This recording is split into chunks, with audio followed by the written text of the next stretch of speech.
G'day everyone, welcome to episode 140 of the Trademate Sports Betting Podcast, a betting preview of this weekend's Premier League game week 7.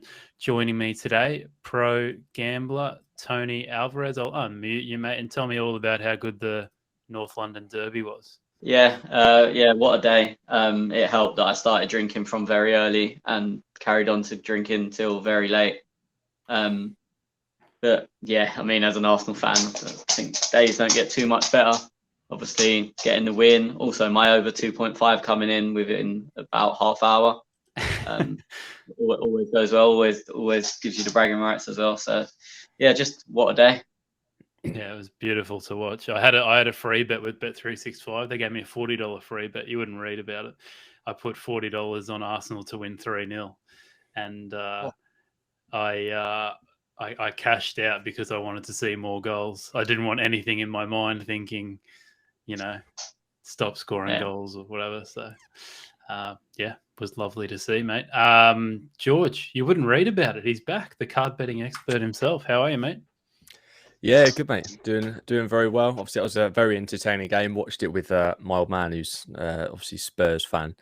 And funnily enough, because it's my uncle's birthday as well, they're both Spurs fans. But they never took me to a game as a kid, hence why I diverted and went elsewhere when I was a youngin'. But no, for their birthdays, I sorted them out 2 tickets to go and watch Spurs at home to Leeds at the end of November. And all through the game, they didn't know about it at this point.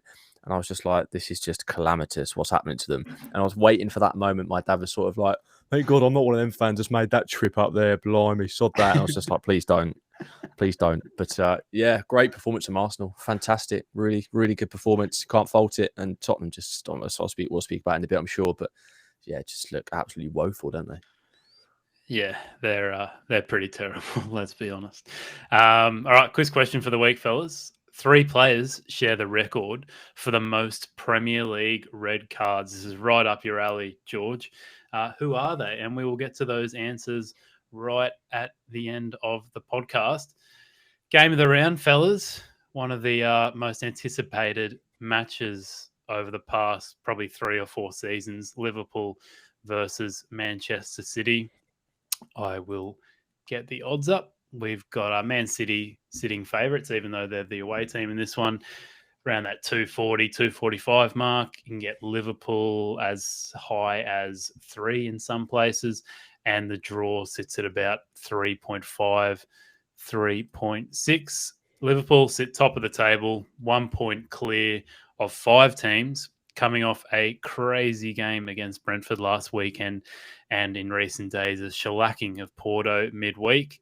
Manchester City, mixed bag for them over the past week. Massive victory over Chelsea last weekend, and then a disappointing loss to PSG. I mean, what a run of games this has been for Manchester City. Chelsea, PSG, and now Liverpool. How's the heart rate been going lately, Mr. Gamble? It's been all right. I mean, we're still playing fantastic football, but it's weird saying it after, I think they're consecutive 5-0 wins. But, again, in those kind of games against PSG, I think anyone could see, Stevie Wonder could see that we were missing a striker and that we were desperately in need of one. We create all these chances, but we've not got a poacher to kind of get on the end of them and put them in. And obviously, we let Sergio Aguero go, and that was quite apparent that we were doing that early doors. And you kind of thought, well, they're not going to let him go unless they've pretty much guaranteed someone coming in the summer. And then the whole saga with Harry Kane. And obviously, with that, we decided not to go for Messi because we've been burnt twice already and wanted to focus on Harry Kane. Don't get either of them. So, yeah, we've got all the build-up play, all of it. And, we created chance after chance, even against PSG, dominated the ball. I think we looked the better side. But ultimately, moments of magic from Messi and obviously a great shot from Gay, and it just looks like a completely different game. But yeah, it's difficult. I just feel like we look a bit toothless at times, and when things don't quite go our way, it looks like we could be there for days without scoring. But I look at this one. I mean, what a classic this is in terms of the past few years, or more than that, 4 or 5 years.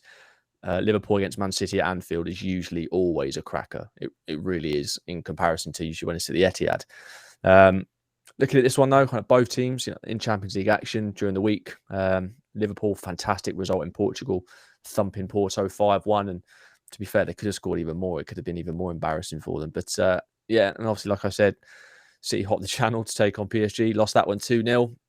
Couldn't quite make it. Sort of 2 wins in a row, 2 big wins in a row after beating Chelsea last weekend. But yeah, Liverpool and City, they're scoring 2.5 and 2 goals respectively so far this season per game. And they do create a lot of chances. And, I say that, and obviously when I've just previously said about, I worry, we're not finishing our chances. There's no, we're still one of the best of, if not the best side in the league. And I just feel add a striker and we're complete. So it's a little bit frustrating to watch at times. But the key for this one, Trent Alexander's out, and he always performs so well against City. And he's a fantastic fullback. I always sort of be on social media, I'll say a few bad words about it, but you can't deny it. He's a fantastic player, absolute baller. And he's so important to Liverpool. No players made more key passes or had more assists for Liverpool than him this season. It looks like James Milner's probably going to slot in to replace him. And whilst I like James Milner, he's a very solid player with a great work ethic. He's not got the versatility of Trent Alexander-Arnold. He doesn't offer that forward threat, but he still will get forwards. He's just not as effective as Alexander-Arnold. If you're looking at City, I think there'll be a bit of rotation. Foden obviously started on the bench against PSG and then came on. I think he starts here. And I think De Bruyne will get pushed into that false 9 role that we're so used to seeing him in. But yeah, both teams have scored in 5 of the last 6 meetings. It's quite notorious that teams in the top 4, top 6, when they play each other, like the unders are usually the way to go. But in this particular fixture, there always seems to be goals. Liverpool, they're unbeaten in their last 11 and seen at least 3 goals in their last 6 overall. And if you're looking at sort of managers going head to head, Jurgen Klopp's the most successful manager against Pep Guardiola managed sides with 9 victories from their 21 previous encounters. I mean, it's still not great, but it's obviously the best of the rest. And they sit in first and second for average shots per game as well with the chances they create. So I reckon we're in for another instalment of goals in this one, another titanic clash at Anfield. I do think there'll be goals here. So when I looked this morning, it was around 1.8 on the Mansion bet for over 2.5 goals, and I did quite like that one. Yeah. Okay. Nice, mate. It kind of makes sense. They do score a lot of goals, these sides. What do you think of Liverpool, Tony? I don't know if it's just being on the other side of the planet, but I feel like Liverpool are flying under the radar a little bit. I feel like everyone's talking more so about Chelsea and Manchester City, and everyone's kind of forgotten a little bit about Liverpool. Any thoughts on them? Sorry. Yeah, I completely agree with you. Even like me, I just think the leagues between Chelsea and City, obviously we spoke about it last week because they're playing each other and Liverpool sort of and also ran up. For me, I think they're guaranteed 3rd. But obviously they're top of the league. I know there's not been many games and their fixtures haven't been as hard as some of the other teams. I mean, you look at Chelsea, they've played Arsenal, Tottenham and City already, whereas Liverpool games have been quite nice. I think you'd have probably, if you looked at the fixtures at the start of the season, you'd have maybe expected them to be top of the league at this point.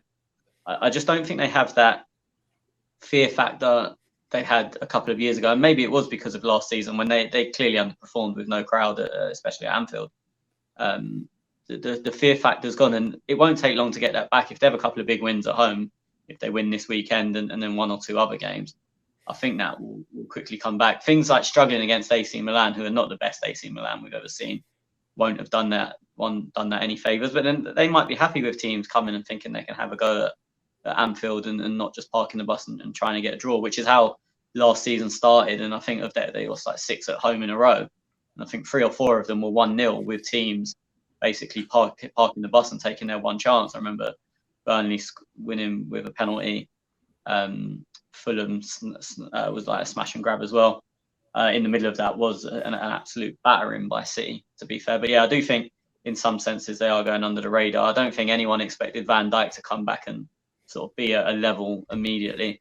I do agree with George. I think Trent is a huge miss. I think the majority of their attacking comes from Trent. And as you said, Milner, I assume, will come in. But, I mean, Grealish, who I assume will play wide, will fancy that. You'd imagine it. And then that gives City, if they ever are pressed in, which I don't think they will be, but even if they are, because they've got no one to run in behind, if they can get the ball to Grealish, he'll be carrying it 30, 40 yards basically every time he gets the ball, I think, which will make a huge difference to the game. Interestingly, though, I'm going the exact opposite to George. I'd really fancy the under 2.5s just because, and I said it last week, the big fixtures in the league are so often low scoring, boring games. And obviously I went up against the bookies on it last week.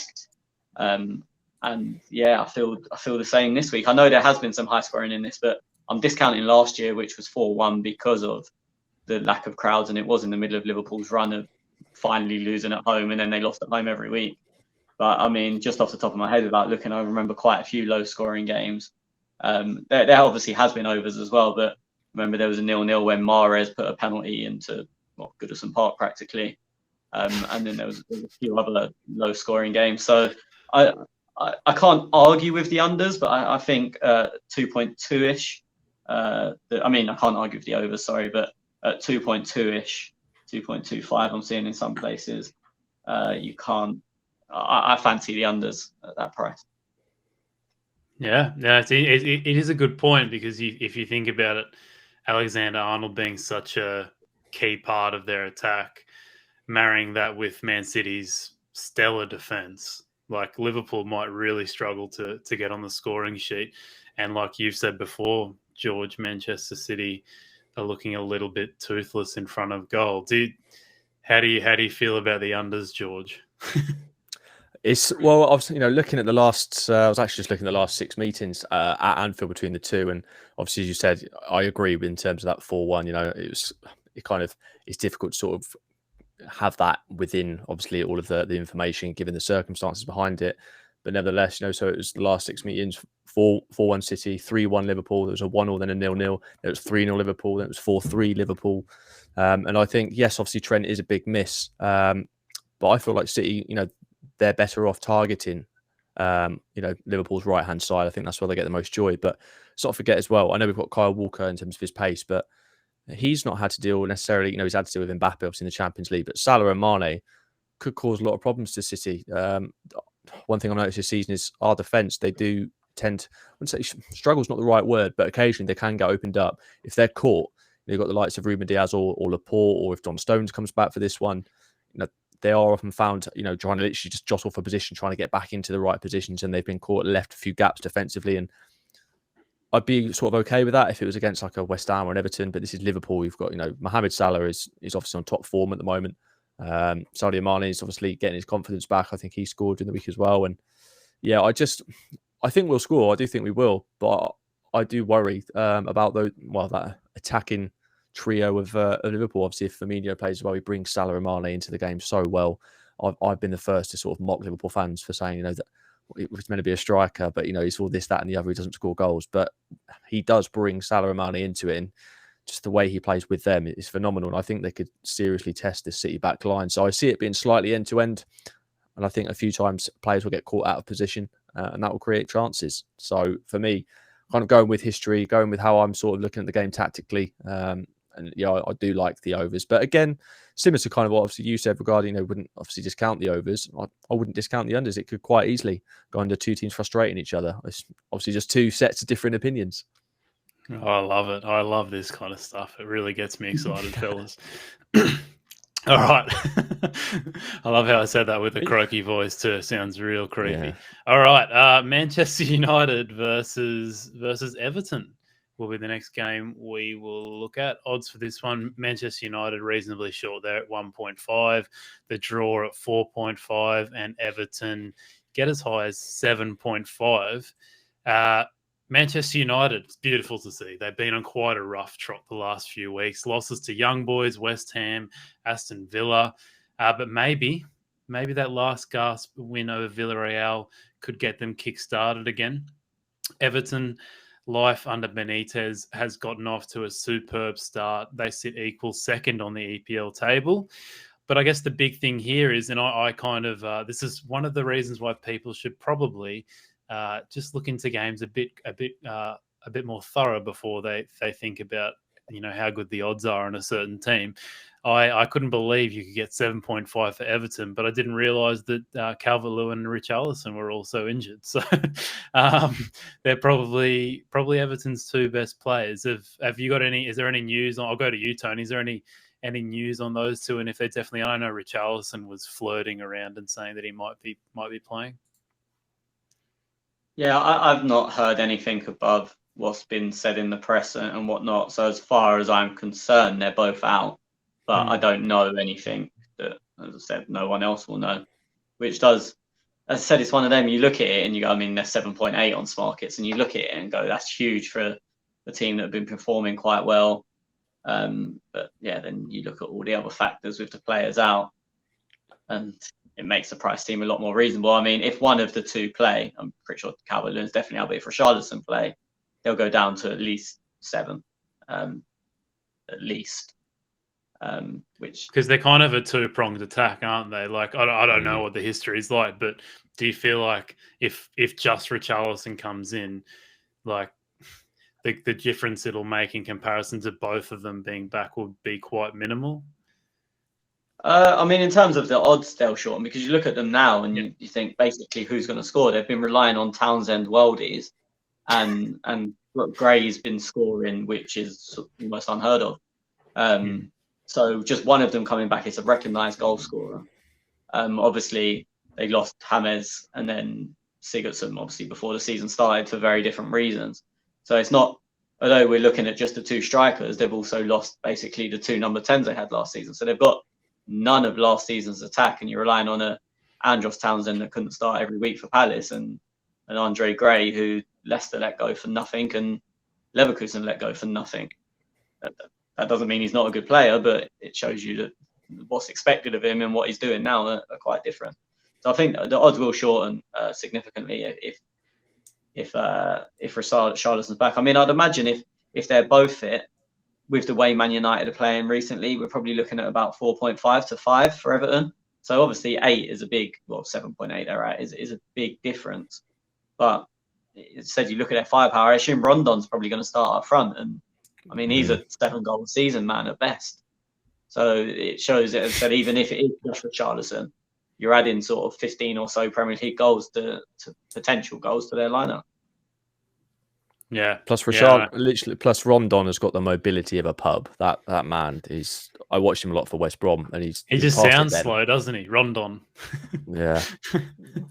It's nice. He's unreal. Like words fail me, honestly, when I watch, because I've got a friend who's a West Brom fan. I used to go watch like with him at West Brom just on an evening, and he's as bad live as he is on the TV. Like, it's just insane. It really is. Yeah. Your thoughts on Manchester United, George? Because I just look at Manchester United and think, I feel like they've been performing the exact same way for the last year and a half. They just the only reason they're improving slightly is because they get better players in, maybe not in the right positions where they actually need it, but they just get lots of, like, they didn't, everyone needs Ronaldo, but they were pretty well equipped up front already. What they probably needed was someone in midfield or something like that. But with Ollie at the helm, you just feel like there's a level that they're going to get to, and it's, unless you change the manager, you're gonna struggle to get past, break through that. You feel like there's a ceiling there, and they keep bumping their heads on it every bloody couple of weeks, and people call for Ollie's head, and then he gets a couple of results together. Well, that's just it. Like, as a City fan, for the first time ever, I am loving it when United snatch a result, because it means we've got another couple of months of Ollie. I agree. But I've said plenty of times, United with that squad should be challenging. Like they should be. They've spent not far behind Manchester City in the past, since I think City got taken over. They spent almost over $1 billion. And what have they got to show for it? All right, yes, I know City have invested a lot. Obviously, they've won trophies for it. I'm not trying to pit City against United, but the point I'm trying to make is they should be winning things. They should be on all fronts each season. And Ole is not the man to do it. He is the weak link there. He really is. And another thing I was saying, are they really improving under him? Last season, when they finished, I think it was last season, they finished runners up. And everyone's like, oh no, that's improvement. We finished second. If you look at the points they got, the points tally they achieved wasn't enough to win a Premier League title in any of the previous 26 years. Like, is that really improvement for them? Like, it's, for me, I don't think Ole is the man at all. And the sooner, I'm loving it as a City fan that they're keeping him there, because he's so average. He's not got that nous in game to recognise something and think, I need to tweak that bit's not working there, and nip it in the bud before something bad happens. He just doesn't do it. He's very reactive rather than proactive, which is why United won't succeed under him. But kind of looking at this game, though, Rafa Benitez could become the first ever manager to win a top flight away match against United with 3 separate clubs, which I thought was an interesting one. I love Rafa Benitez. I think, in terms of what I was saying about Ole, Benitez is exactly what you'd want in a manager. He's brilliant. He really is. And again, I can reel off through the stats, but it's the team selection that really got me. And I was looking at the fact United haven't lost any of their last 6 matches against Everton. In fact, Everton have conceded in all of their last 6. But United have conceded first in 4 of their last 5, which was obviously quite worrying. But United are probably likely to bring the changes as well. Obviously, it's a very quick turnaround from their game during the week against Villarreal, which they were very lucky to win. They should have probably lost that game. David De Gea put on an absolute masterclass. It looks like they're still going to be without Harry Maguire, who's obviously their captain. So probably means Lindelof's going to come in. Don't know how often he's going to play with Varane normally. So it'll be interesting to see that relationship tested. But yeah, the main point is obviously we've already covered is, Dominic Calvert-Lewin and Richarlison, they're missing and they're such huge misses. So, I mean, if they're obviously involved and is full strength squads each side, I'd potentially be looking at both teams to score. But the lack of attacking threat from Everton worries me. They got past Norwich City, but even against the worst team in the league at home, they saw less possession and scored with 2 of their 4 shots on target. So for me, the market's right behind United. I can't say I'm against that either, but this will just be a watching one for me. I'm not going to have anything on this one. Yeah, no, it's very tough, isn't it? Because you just, it's all kind of just down to injury news, really, isn't it? Tony, you got any news for this one, mate? No, the only thing is I think I'm not 100%, but I think Shaw's going to come back in because obviously he went off last week injured. And then he missed midweek, so everyone assumed it was an injury, but it was illness. So unless it's COVID, which they keep saying is an illness rather than just saying people have got COVID, he should be back for the weekend. So that's pretty much all I know. I think everything else is on the Man United side is pretty much known. Maguire is out. Wan-Bissaka obviously comes back in because he was suspended. And I said it'll probably be Varane and Lindelof with Shaw at the back if he doesn't have COVID. But because he's been included in the England squad, isn't he? So that would suggest he's probably pretty much fit. Yeah. So that came out first that he was in the England squad. Then United done an announcement saying that he missed the game through illness, not injury. So you'd assume it's not COVID if England had put him in the squad because they'd vote to United. So that's about it really. In terms of, I would wait until team news comes out for this, but because of the way Everton play, where they'll let you have the ball and let you come onto them.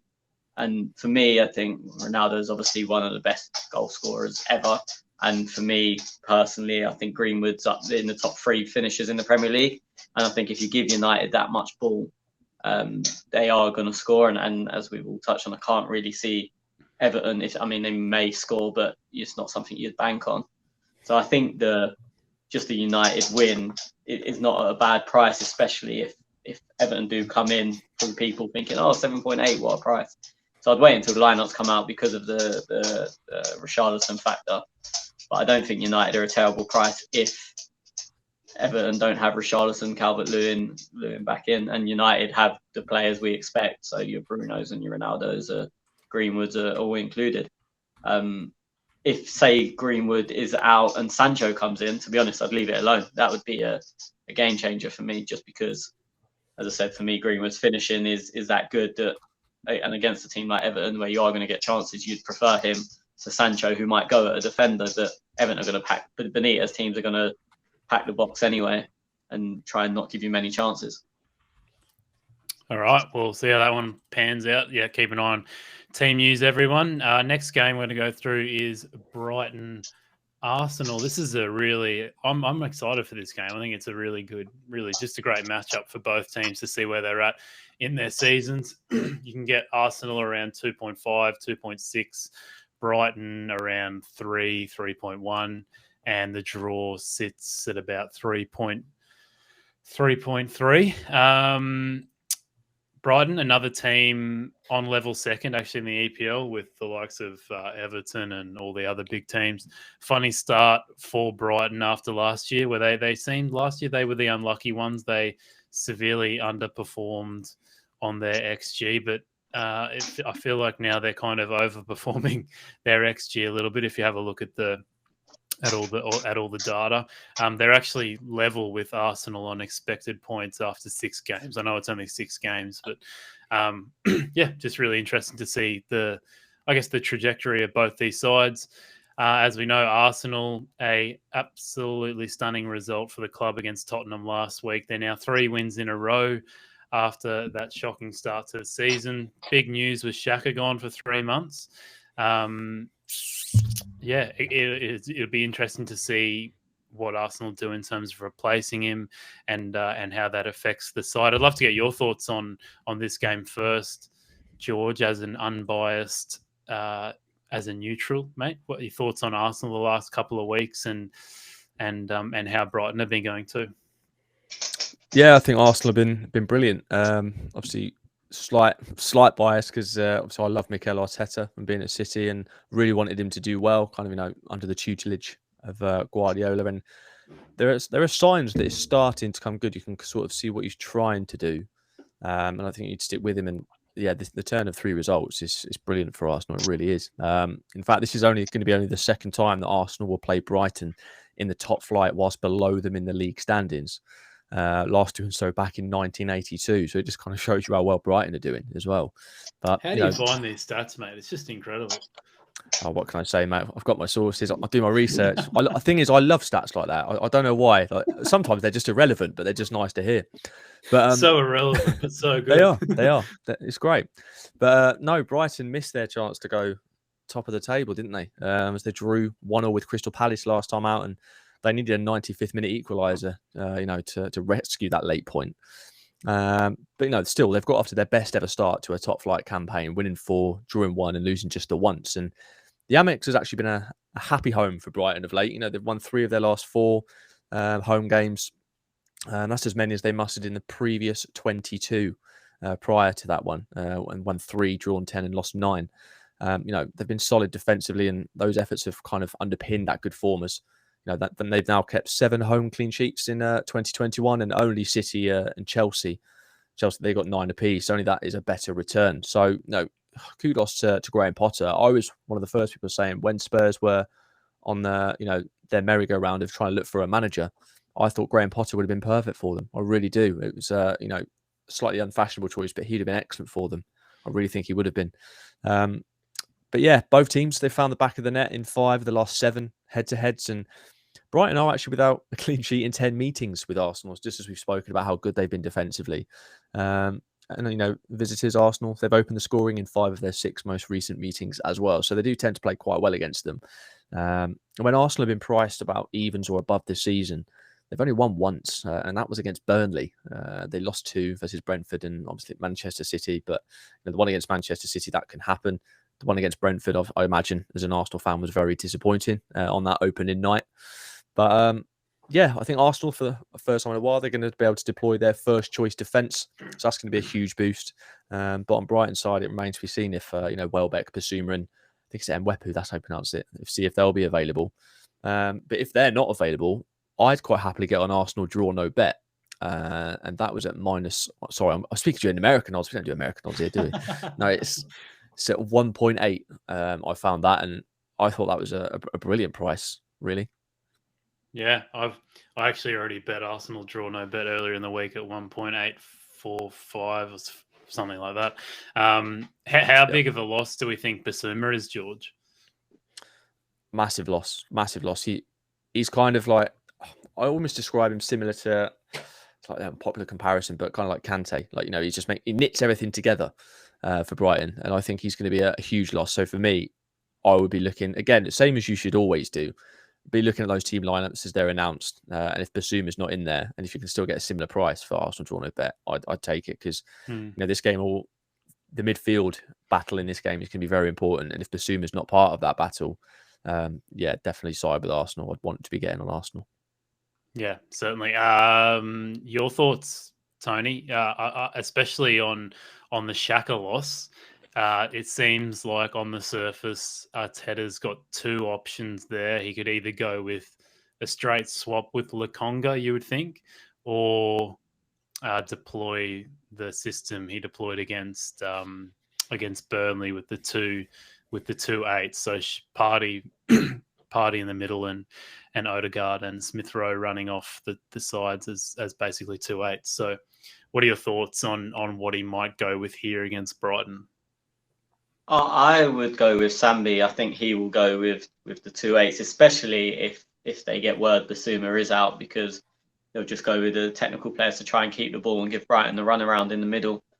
I just think I'm not Odegaard's biggest fan because I don't think he takes enough risks, and he's a 10 that isn't going to get you many goals and assists. But off the ball, he's excellent. He's pressing, he's harrying, and so dropping him a bit deeper, I think you lose a lot of what he's good at, and then he just becomes another body in the middle. But I think that's what Arteta will go with. But I mean, it's interesting looking at Brighton because last year, and especially for like me trading, you kind of just avoided them because they were so well fancied for no apparent reason most of the time, or because their underlying stats were good, but they weren't very good on the pitch, 9 times out of 10. But they were just really hard to oppose because of people just backing on data. It's funny that it's the opposite now, but people are still backing them because I don't know if they just remember last year their stats were good and now their results are good and they're marrying the two together. There was a lot of people that thought Brighton would start favourites this week, but obviously because of the Arsenal-Tottenham game last week, Arsenal always fancied anyway. I know there's a few big syndicates that love Arsenal for whatever reason. So obviously Arsenal are going to be favourites. But you look at Brighton's results and they snatched a 2-1 against Burnley. They lost to Everton quite convincingly. They got a 94th minute winner against Brentford. They robbed Leicester 2-1 and there was a ridiculous penalty and a ridiculous offside goal for Leicester. So you can't knock them being where they are. And then obviously, as George said, they got a 95th minute equaliser against Palace. So you can't knock them for being where they are. But I think it's a very false position. And if even say just 2 of them results turn around, so they didn't get the extra point against Palace and they didn't against Leicester, they would be sitting alongside Arsenal in the table and the odds would be very, very different. So I think Arsenal should have a lot of confidence. And they said if Brighton have got the players out, Welbeck, they said today he's seeing a specialist. I don't even know what's wrong with him, to be honest, but I don't know too many players that see a specialist on a Thursday and play on a Saturday. It just doesn't happen. But I said I don't even know what's wrong with him. It might be he's broke a toe now. I don't know. But for me, I think Arsenal look quite a big price. And if Basuma's out, it's definitely a trading opportunity. It's really annoying because I don't get Brighton team news early. I'll get Arsenal, but I won't get Brighton, which is the Arsenal team's irrelevant in this for trading this, unless something drastic happens. But I can't argue with your draw no bet. Like 1.84, I think it currently is on Smarkets. I checked when you just said it. I don't think you can argue with that. And I wouldn't be against 2.64. Which Arsenal are just obviously for the win in the match odds market. And I hate, as an Arsenal fan, I hate backing Arsenal. Oh, yeah. Because I do kind of struggle to take that emotion away. But I think 2.64 is a decent price. And I think 1.83, 1.84 at draw no bet is a cracking price, to be fair. Yeah. Yeah, no, it's hard, mate. You almost got to like ask yourself a million times for the reasons why the bet will not win. Well, it's you've got to think negatively about. What was that? You're disappointed twice. If they lose, it's like, oh, I'm pissed off they lost, and I'm pissed off they're throwing my money away. You're not wrong. You're not wrong. Yeah, that's well said. All right, no, I think it'll be a cracking game either way. It almost it would be a bit more exciting if Basuma was playing to make it a little bit more equal and really get a good gauge of how both teams are going. So, yeah, looking forward to that one, fellas. George, over to you, mate. You've got 2 games that in particular you wanted to look at this weekend. We'll kick it off with Burnley versus Norwich, mate. Yeah, I don't think it's going to be the most popular game of the weekend that people are rushing to find out what's happened. I'll be honest, but no, I do quite like. I mean, like I said, it doesn't look like it's going to be a classic. You've got a side who've won just 4 home games since the start of last season. That's 18%. Welcomes a side who've not won any of their opening 6 games at all and just look absolutely dreadful. Burnley, they're on a winless run of 9 games, drawing 2 and losing 7. And that run also finds them second bottom, just a place above Norwich. But, you look at Norwich, they're just looking an absolute shadow of the side that won the championship at a canter. They've invested about 50 million into their squad, but, you wouldn't have thought it. They just look dreadful. They're by far, in my opinion, the worst team in the Premier League. And there's already been comparisons drawn with that Derby side that obviously accrued the fewest points in Premier League history. And you look at Daniel Farke's side, and their record at Turf Moor makes for grim viewing as well. They've won just one of their last 18 visits and conceded 2 or more in each of the last 8. You look at the previous, I think it's 43 head-to-heads. None of them have finished goalless. There's always at least 1 or 2 goals in this. And I think with the fact that only a win's going to do for both sides, and just Norwich are so poor. And Sean Dyche, I love the man, on a tight budget to keep Burnley up there season after season, doing what he does, and sometimes pulling off some real shock wins on a very tight purse strings. And yeah, Norwich, they've not led a single game all season. They're just awful. They're so disjointed. I'm not impressed with them. Got a horrid record away to Burnley. I don't see them picking up a win here. They went away to Everton. They dominated the ball. I think they had more shots. Still didn't get on the score sheet. And that Everton side, as we've already discussed in the preview beforehand, they're missing a lot of key players, a lot of creative players, a lot of finishers, and they still found a way to win 2-0 quite comfortably and soak up any pressure. Norwich didn't really pose that much of a threat, really. Limited them to sort of few chances. And yeah, even here, I think Burnley will look at this one, think, great, an opportunity for a nice 3 points for us. And I think they get it. I know they're both sort of relatively poor, but for me, Norwich are much poorer. So Burnley win, and that was at 1.91 on Betfred. I thought that was some nice juice in that price, really, because I just don't see how Burnley don't beat Norwich here, even though they're poor themselves. Norwich is just horrific. So for me, I'm siding with Burnley, and that's the team I want to be on for this at 1.91. Yeah. Can I just jump in quickly? So I've seen both teams live. Obviously, I've seen Burnley at Turf Moor and Norwich at the Emirates. Norwich are the worst Premier League team I've ever seen. Yeah, I wasn't going into Arsenal regularly when that Derby team were about, but I can't imagine it'd have been much worse. Norwich didn't even try and win the game. We got stick because we only won 1-0, but Norwich just absolutely didn't try and do anything. These Burnley had a go against us, and it was quite an even game, really. Yeah, they're 1.96 on Smarkets, and yeah, I'd be happy to back them all day at that price, to be honest. I mean, if I had one concern, it would be that apparently Maxwell Cornet is not involved in this one. But even so, I think Burnley have got the quality to get past Norwich here. Well, they're not particularly big at centre back either, and you've got Wood and Barnes who I'd almost certain going to play, and you think between them they're going to win enough balls that Krul's not the most commanding coming off his line either. So. No. Even if it's just McNeil putting them in, I think Cornet is out. But if they play Goodmanson and McNeil, and instead of trying to beat them men, just putting the ball in, and you'd fancy Wood and Barnes to run riot, really. I think at 1.96. Yeah, it's a very, very, very strong bet. All right. Love it. Good to see you guys in agreement for once, eh? I'm joking. All right. We'll come back to your second pick, George, but we'll briefly talk about Tottenham versus Aston Villa. As I've said a million times on this podcast before, I barely watch any Premier League, but sometimes when you look at prices, you get very confused. And this is most certainly one of them. I'm shocked that Tottenham are this short. Maybe not that Aston Villa is sitting at about 3.5 to beat Tottenham, but more so the fact that Tottenham, you can... they're as low as 2.05 in some places, which just seems absolutely ludicrous to me. Tony, any thoughts on this one, mate?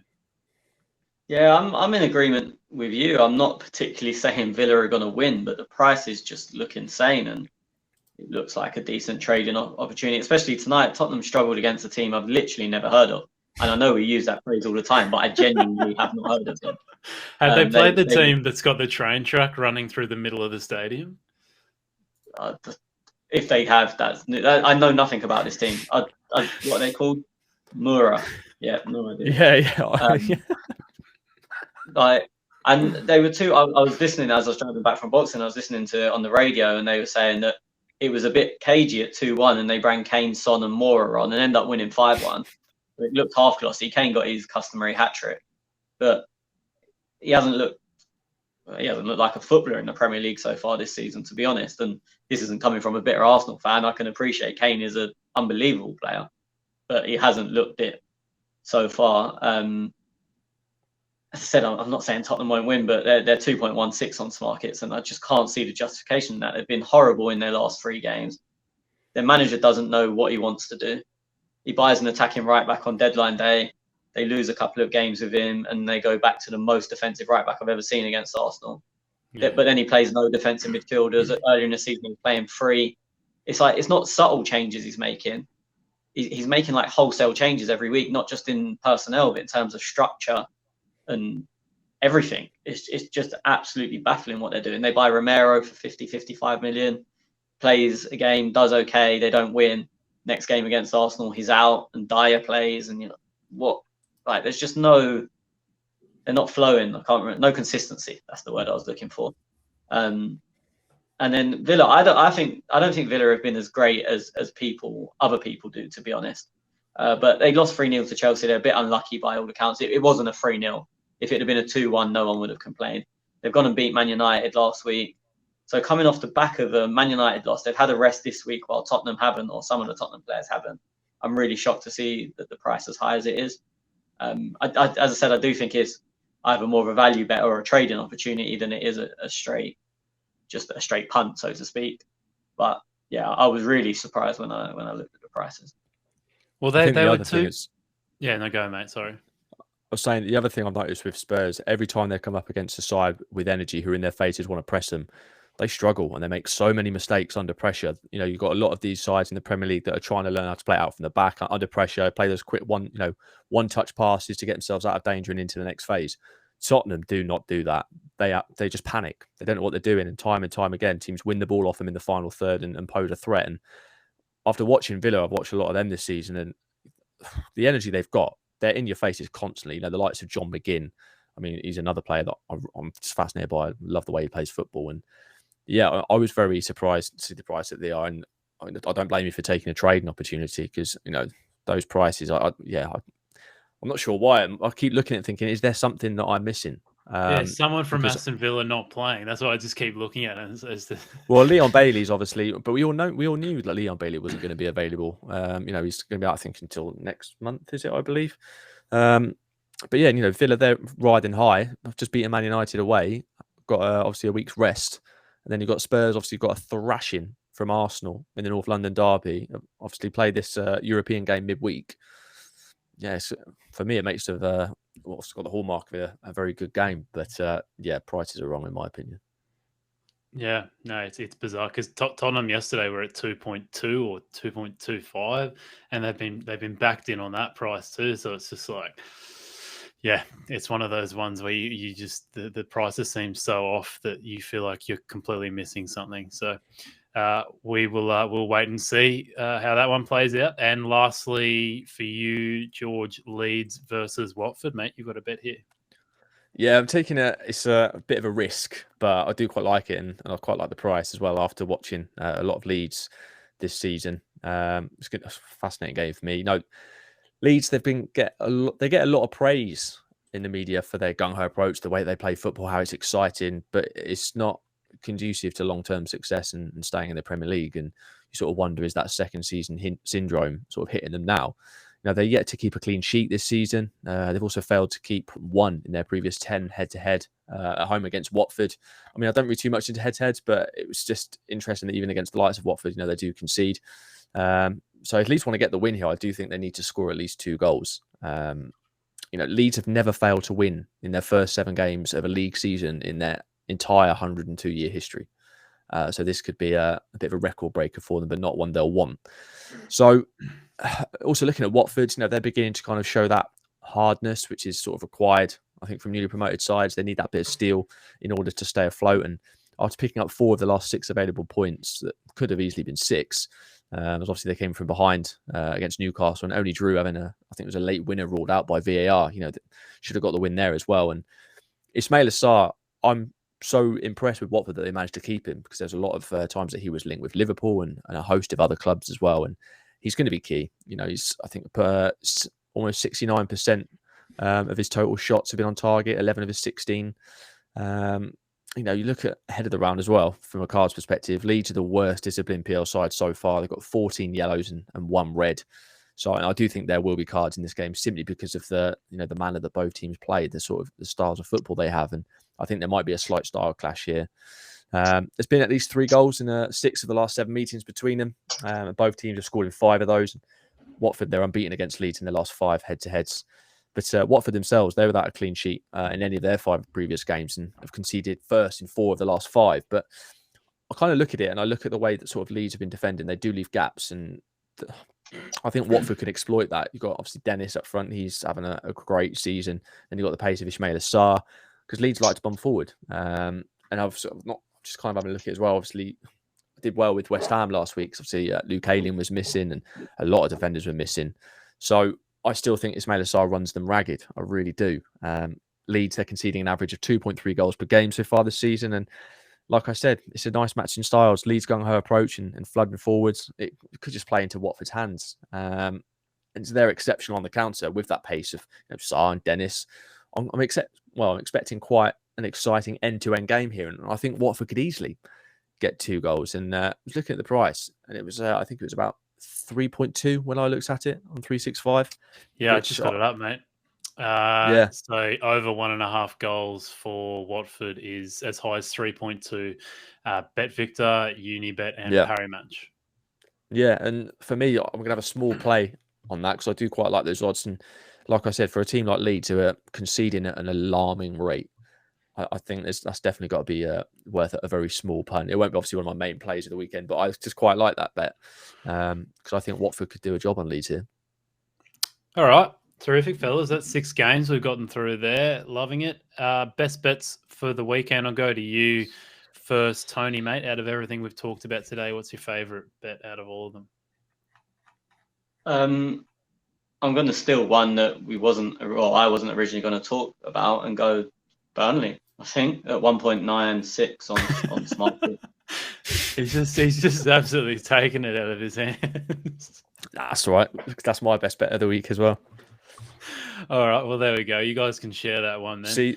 See, we agree in the end on the main thing. That's all that counts.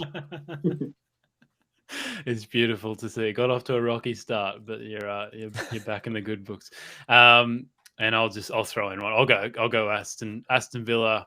I've got no idea what price are they, 3.5 or 3.6. I mean, I would just lay Tottenham at whatever they are now. That's probably the best play. 2.1 or 2.15, whatever they're at. I just think that's a ridiculous price. You can find these gents at C George Gamble on Twitter. You can also follow George at George_CGG. And check out Tony's Patreon, Only Fools Lay Horses, and also his YouTube channel, which is also called Only Fools Lay Horses. That's a great name. That's a brilliant name. So good. Well, people come to me, what's wrong with laying horses? I was like, there's nothing. It's just a play on words. Like.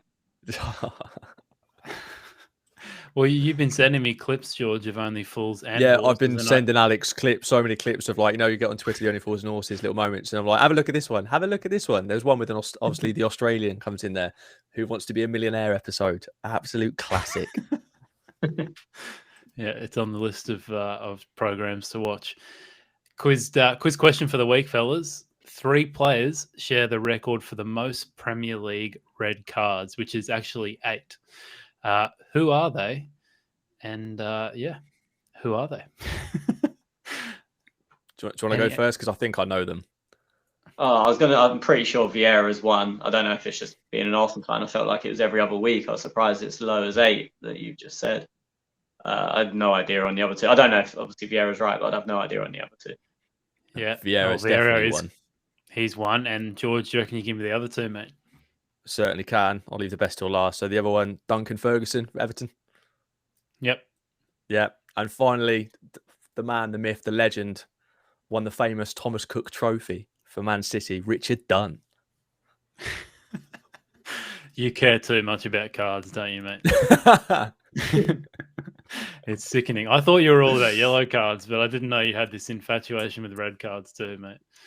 Well, no, because Vieira's obviously growing up watching football. Vieira's kind of an obvious one, but I remember seeing this stat like a few years ago, and then obviously I watched City way back when, and Richard Dunn, similar to as what you said with Vieira, every other week was getting sent off. It felt like it was just it was just awful.